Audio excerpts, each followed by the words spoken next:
O Senhor esteja convosco. Ele está no meio de nós. Proclamação do Evangelho de Jesus Cristo segundo São Marcos. Glória a vós, Senhor. Início do Evangelho de Jesus Cristo, Filho de Deus. Está escrito no livro do profeta Isaías: Eis que envio o meu mensageiro à tua frente, para preparar o teu caminho. Ele é a voz daquele que grita no deserto: preparai o caminho do Senhor, endireitai suas estradas. Foi assim que João Batista apareceu no deserto, pregando um batismo de conversão para o perdão dos pecados.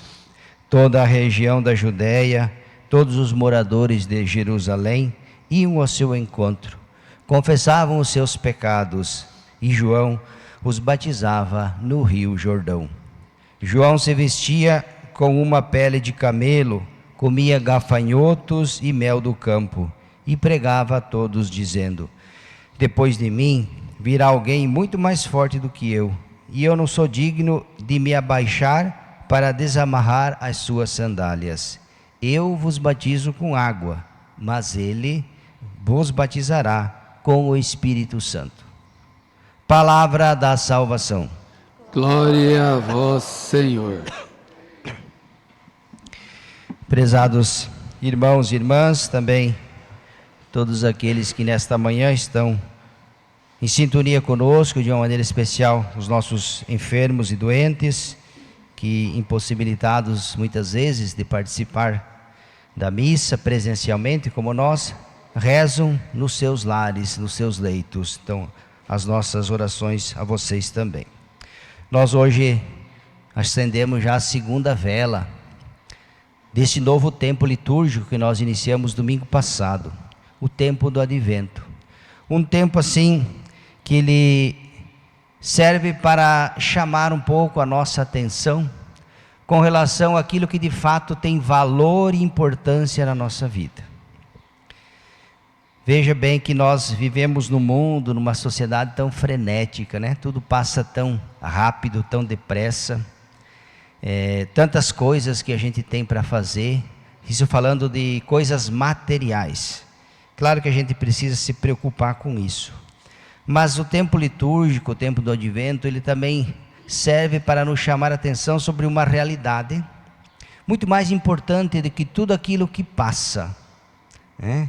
Todas as nossas preocupações, nossos afazeres, a nossa vida nesse mundo frenético, ela também vai passar.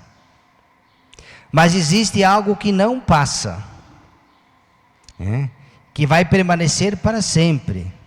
E é isso, esse tempo do Advento, ele nos chama para esta realidade que nem sempre nós percebemos. A segunda leitura da carta de São Pedro diz assim: o Senhor não tardará a cumprir a sua promessa, como alguns pensam, porque achando que está demorando, né? Quantas pessoas que dizem: mas se Deus vai vir, por que já não veio? Por que demora tanto?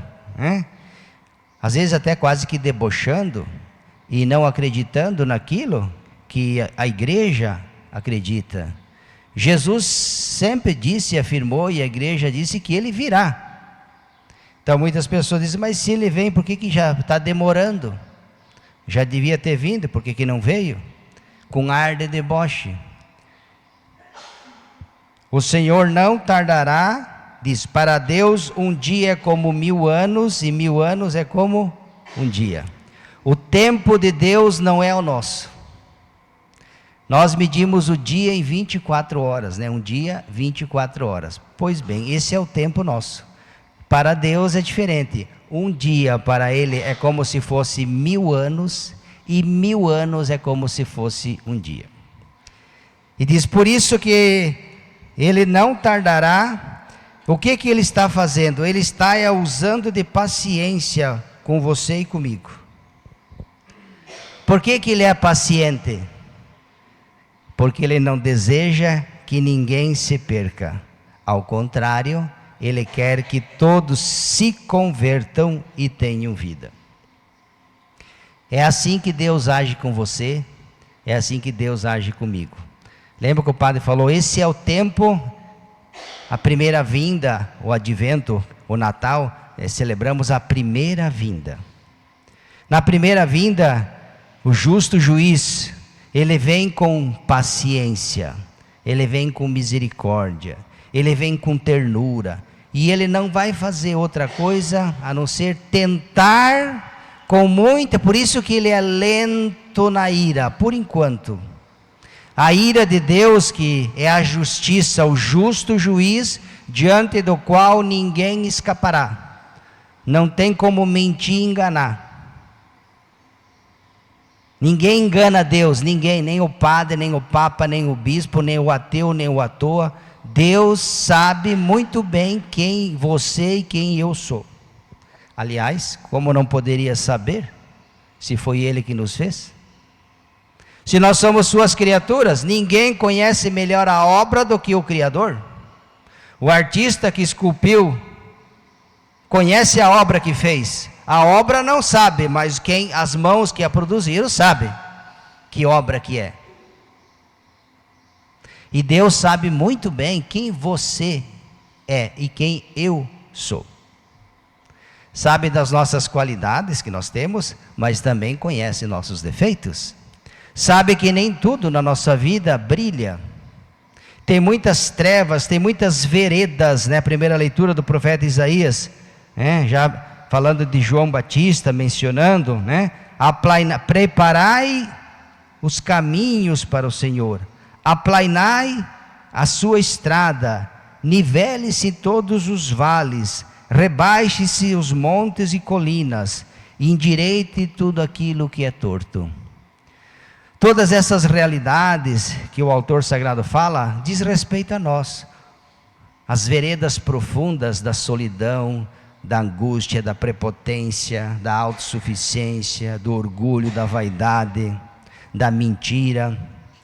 Tudo que é pecado em nós é trevas. Tudo aquilo que nos afasta de Deus são os muros, são as estradas tortas que precisam ser niveladas. Todas essas realidades, irmãos e irmãs, diz respeito à nossa vida interior. Nós somos assim. Não vamos nos iludir. Nós somos todos pecadores. E o único que é capaz de endireitar as veredas do nosso coração, aplainar os caminhos, é a graça de Deus. Mas a graça de Deus, ela necessita da nossa ajuda. Porque se eu ficar na minha autossuficiência, na minha arrogância, na minha prepotência, achando que eu sou o centro, a graça de Deus vai encontrar resistência. Santo Agostinho foi muito claro nisso. Nos tantos livros que ele escreveu, um homem de uma mente brilhante, ele dizia, Deus que te fez sem tua ajuda, não poderá te salvar sem você colaborar. Olha só, Deus quando nos fez não precisou de nós. Nós não éramos e passamos a existir. Ele nos fez, ele não me consultou, Padre Leonor, eu vou te criar, e você, o que você quer ser, como é que você, quando você crescer, né? As crianças, quando eu crescer, eu vou ser isso, aquilo. Deus não fez nenhuma consulta. Nós não éramos, e nós somos. Então, ele nos fez sem precisar da nossa ajuda. Mas para nos salvar é diferente. Ele não pode nos salvar, por mais que se ele quisesse como Deus, Deus pode tudo, mas se ele fizesse isso, ele tiraria a nossa liberdade. Deus deu inteligência para você e para mim, e o padre sempre repete, né? Que nós somos tão inteligentes para as coisas do mundo, né? Parabéns, somos. Mas às vezes nem sempre usamos a inteligência para as coisas de Deus. Buscamos tanto, lutamos, nos esforçamos, desempenhamos tantos sacrifícios, às vezes até nos anulamos, para conquistar aquilo que um dia vai passar, e que vai para a mão de estranhos. Outros herdarão aquilo que hoje nós amamos tanto. Eu passarei, você vai passar, as coisas que nós amamos vão ficar para estranhos. Nos esforçamos tanto para aquilo que é provisório e que não soma nada, não vale quase nada, e olha só que absurdo, e esquecemos daquilo que é definitivo. Por isso o tempo do advento, cuidado. Você que vive agitado, você que vive correndo, você que dá valor a tantas coisas e esquece de Deus, cuidado. Que lá no finalzinho da tua vida e da minha, por isso que Ele é lento, né? O Senhor não vai tardar. Se Ele está demorando, é porque Ele está usando de paciência e misericórdia. É isso. É aquele pai, aquela mãe, lembra do exemplo que o padre falou? Que tenta uma vez, 2, 3, 4, 5, 10, 100. É paciente, tem calma. Mas essa calma não significa que o pai e a mãe está contente com a forma errada que o filho vive. Não, é que com essa paciência ele acredita, tem esperança, que usando paciência o filho se converta. Então a paciência de Deus é em vista da conversão. A paciência de Deus é em vista que nós possamos melhorar, mudar de vida. E não para dizer que está tudo bem, está tudo certo, continue, que está tudo... Não é essa paciência passiva. É uma paciência de alguém que alimenta esperança, por isso que ele usa de misericórdia. Você misericordioso. E esse é o tempo que nós vivemos aqui, é o tempo da misericórdia. Primeira vinda. Mas a gente nunca pode esquecer, e tem que estar sempre presente, que terá uma segunda vinda. Ou a vinda definitiva, diz que os céus e a terra se fundirão, né? A leitura fala muito claro, né? A figura desse mundo passará, tudo deixará de existir, não será mais nada como é. O justo juiz, aqui a segunda vinda, ele vem com poder, mas é um poder de justiça. O que é certo, o que é errado, o que é luz brilha, ele vai separar, lembra da leitura? O justo juiz virá, e o primeiro ato, aqui já não é mais a misericórdia é agora, o tempo da paciência é agora. Quando ele vier na segunda vinda, ou na nossa morte, aquela que acontecer primeiro, provavelmente vai ser a morte, naquele momento exato, virá o justo juiz, e a nossa alma comparecerá diante o tremendo tribunal de Deus. A palavra tremendo tribunal. Por que tremendo? Porque é um juiz que ninguém engana. E sabe por que a gente não é capaz de enganar? Porque ele sabe de que barro somos feitos. A obra criada não pode enganar o escultor. Quem pinta o quadro é o artista, não é o quadro que se pinta. Alguém produziu. Você, eu, fomos criados por Deus, e Ele sabe, cada fio de cabelo da tua cabeça, da minha, não vai ter muito problema, né? O padre é quase careca, né? Mas mesmo os poucos que tem, ou nada que tem, até isso Deus sabe. Por isso, meus irmãos e irmãs, que esse não seja um tempo para nos assustar, mas para alertar. Muitos que vivem dormindo na fé. Aliás, a liturgia fala isso também. Cuidado para que quando não aconteça, que quando Ele vier, vos encontre dormindo na fé. Despertai você que dorme. Dormir na fé é o que significa? Dormir na fé é esse indiferentismo. Quando eu não rezo, quando eu não amo, quando eu não participo, quando eu não ajudo, quando eu não faço bem, quando eu não me preocupo, essas coisas, o padre, eu tenho uma vida pela frente, cuidado, coitado, uma vida pela frente. Cada dia que passa da nossa vida é um dia menos, não é um dia a mais. É um dia a mais para se converter, e é um dia a menos para viver. Por isso se diz a segunda leitura, se tudo vai ser transformado, céus e terra se fundirão, nada daquilo que existe, de que nós amamos e damos a vida, tudo vai ser destruído. Por que amar tanto assim aquilo que é perecível? Não que a gente não deva, por que não amar com a mesma intensidade que a gente ama o mundo? Por que não aplicar esse mesmo fervor para as coisas de Deus? É isso que o tempo do advento fala para mim e para vocês. Vamos buscar Deus enquanto há tempo.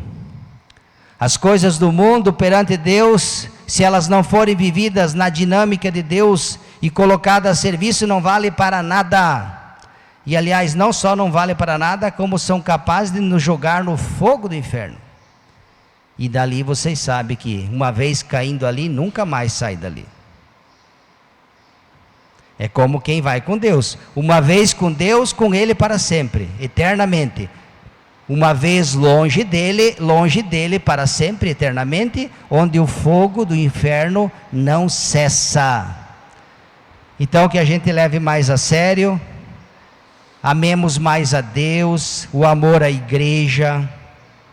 Quantas pessoas que vivem longe de Deus, longe da igreja, dos sacramentos, que não rezam mais, não comungam. O que será dessas pessoas? O que será? Como que irão se salvar aquelas tantas pessoas que não buscam Deus? De que forma irão se salvar? Eu não sei. E seria um mentiroso se dissesse que soubesse, não sei. Até nós buscando Deus corremos o risco, às vezes até, imagine quem vive como se Ele não existisse. Aliás, até saberia, mas prefiro não falar para depois não dizer que o padre disse aquilo. Mas vocês são inteligentes, vocês sabem muito bem, que se a gente quer alguma coisa, precisa fazer por merecer. Se eu quero ir num determinado lugar, tem um caminho para, não é verdade? Se eu quiser ir para Toledo, por exemplo, eu tenho que sair aqui, pegar a BR e ir naquela direção, sim ou não?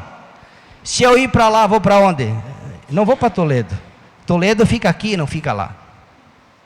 Para lá fica o sudoeste. Se você ir para lá, você vai para Beltrão, Realeza, Capanema. Se você quer para ir Toledo, não tem outro caminho. Para ir para Toledo, você tem que pegar a BR e ir nessa direção. Assim também, se eu quiser ir com Deus, existe um caminho. Os outros, não. Levam para tantos lugares, mas, está entendendo? Então a vida é feita de escolhas. O bem e o mal, luz e treva, verdade e mentira, Deus e o diabo. Qual o caminho que você segue? Quem que ilumina a tua vida? É a luz de Deus, é a sua palavra. Você se alimenta de quê? Além de arroz, feijão, carne, cachaça, cerveja, de o que mais? É muito pouco? É muito pouco? Precisamos nos alimentar da palavra de Deus. Precisamos nos alimentar do pão eucarístico. Jesus diz: quem come do meu corpo, bebe do meu sangue, permanece em mim e eu nele, e eu ressuscitarei no último dia e terá a vida eterna. Jesus falou isso ou não falou? Falou. Ele disse. Mas tem muitas pessoas que ou são surdas, a gente dá uma desculpa daí, né? Pode até ter uma, se são surdos ou surdo não, ou fazem de conta que são surdos. Não querem ouvir. Para onde irão, como se salvarão, não sei. Pesquise e leia, eu não sei. O dia que eu souber eu falo para vocês. Imagino que, mas só suposições. Então pensamos ao Senhor que este tempo bonito do advento, que Ele não nos encontre vigilantes na fé e não dormindo na fé, para que a gente não seja pego de surpresa. Acorda você que dorme, desperta. O justo juiz está vindo. Todo dia ele vem, cada dia ele vem. Não vamos aguardar só por o último fim da nossa vida, né? Cito um santo e termino, dizia que geralmente nós costumamos morrer da forma em que nós vivemos. Com raríssimas exceções, a pessoa costuma morrer da forma que vive. Então se analise como que você vive.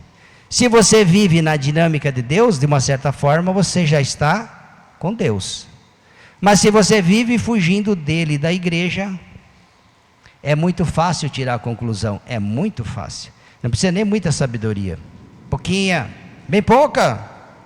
Se cada um costuma viver da forma, morrer da forma que vive, É só você olhar a maneira como você vive e você vai saber da maneira como você vai morrer. Se a maneira como você e eu vive nos coloca com Deus, opa, que bom. Mas se não, opa, acorda você que dorme.